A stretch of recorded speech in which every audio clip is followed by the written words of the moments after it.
Sejumlah penjual buku pelajaran bekas di kawasan Masjid Agung Palembang mengeluh turunnya omset penjualan mereka sejak 3 bulan terakhir.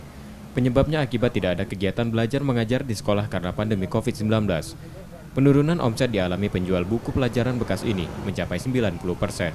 Tajamnya penurunan penjualan buku saat ini baru pertama kali dirasakan penjual.